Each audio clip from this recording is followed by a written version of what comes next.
शिक्षक तालिमको पहिलो चरण कुन हो? आवश्यकताको पहिचान। 2. शिक्षकको तालिमको प्रकारहरू के हुन्?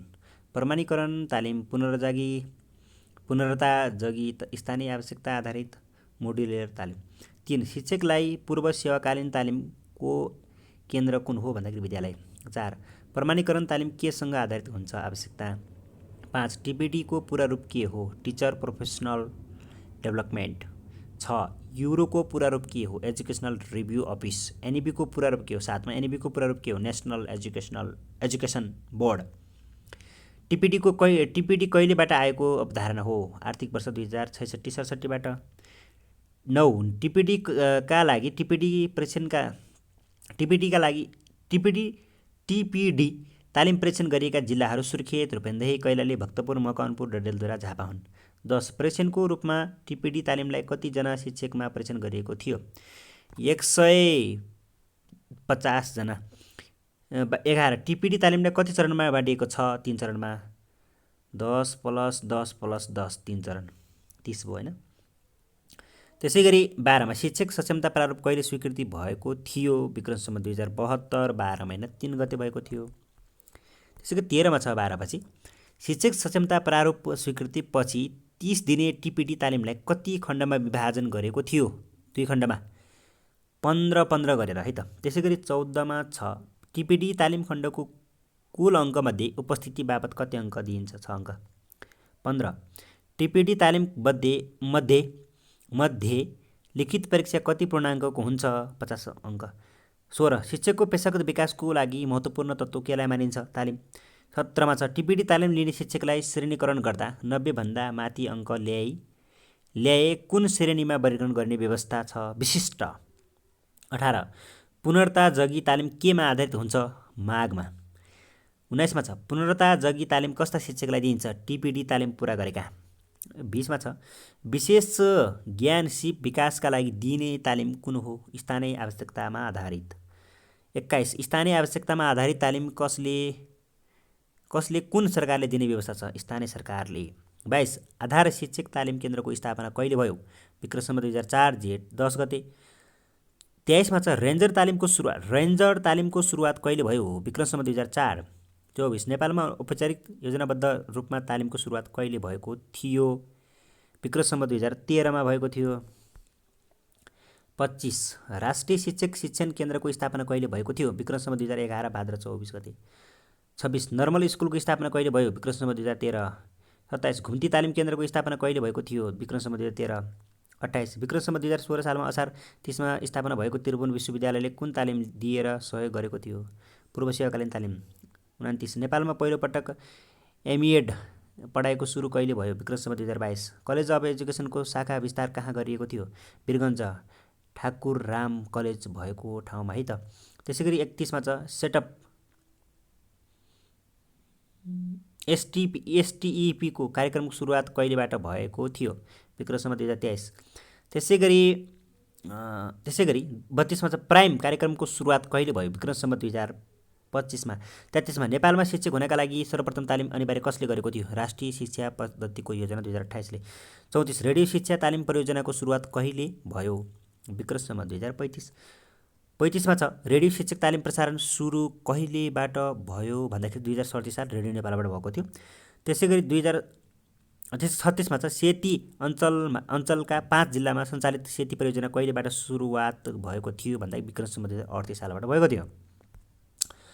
37मा छ सेती परियोजना। 36 पछि 37मा छ सेती परियोजना लागू भएका 5 जिल्लाहरू के हुन् भन्दाखेरि अछाम, बझाङ, बाजुरा, कैलाली, डोटी। 38. नेपालमा स्रोत केन्द्रको अवधारणा कसले ल्याएको थियो? सेती परियोजना। 39. पिइपी प्राइमेरी एजुकेसन प्रोजेक्ट कहिलेबाट सञ्चालन भएको थियो? विक्रम सम्वत 2041। त्यसै गरी पिइपी कार्यक्रम लागू भएका 6 जिल्लाहरू के हुन्? कास्की, धनकुटा, झापा, सुर्खेत, दाङ, तनहुँ। 41. स्रोत केन्द्र प्रणालीको स्थापना कसले गरेको हो? प्राइमेरी एजुकेसन प्रोजेक्टले गरेको, पिइपीले।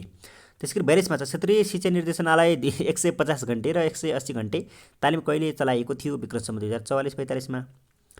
43मा छ बिइपी भन्छ basic and primary education project कहिलेबाट सञ्चालनमा आएको थियो भन्दाखेरि चाहिँ विक्रम सम्वत 2049। 44मा छ एनसिइडीको स्थापना कहिले भएको हो? विक्रम सम्वत 2050 4 महिना 1 गते। त्यसै गरी 45मा छ एनसिइडीको स्थापनापछि कतिवटा स्रोत केन्द्र सञ्चालनमा थिए? 1053। 46मा शिक्षक तालिम नीति कहिले जारी भएको हो थियो? विक्रम सम्वत 2062 2 महिना 24 गते। त्यसै गरी छ अर्को हो 47मा शिक्षक तालिम नीतिमा कतिवटा नीति थिए? 26वटा नीति थिए। 48मा शिक्षकका सक्षमता कतिवटा छन् भन्दाखेरि 8वटा। 49मा छ शिक्षक सक्षमता प्रारूप कहिले पारित भएको थियो भन्दाखेरि चाहिँ विक्रम सम्वत 2072 12 महिना 3 गते। 50 शिक्षकले आफ्नो शिक्षणका सन्दर्भमा सो प्रतिबिम्बित क्रमशः सुधारतर्फ अघि बढ्नु कस्तो प्रकारको ज्ञान हो? निरन्तर सिकाइ र पेशागत विकास। 2070 साल खरिदारलाई सोधेका प्रश्नहरू छन्, एकदमै इम्पोर्टेन्ट, स्मरणका लागि मात्र भयो, इम्पोर्टेन्ट भन्दा पनि। गाउँ विकास समितिमा कतिजना सदस्यहरू रहन्छ? 13 जना। विक्रम सम्वत 2068 सालको जनगणना अनुसार प्रारम्भिक प्रतिवेदन अनुसार जनसङ्ख्या वृद्धि दर कति प्रतिशत रहेको थियो? 1.4%। बेरी रोग कुन भिटामिनको कमीका कारण लाग्दछ भने चाहिँ भिटामिन बी भनेर सम्झिने। गलगाँठ के भएर हुने गर्दछ भने चाहिँ थाइरोइड ग्रान्थि वृद्धि भएर हुन्छ।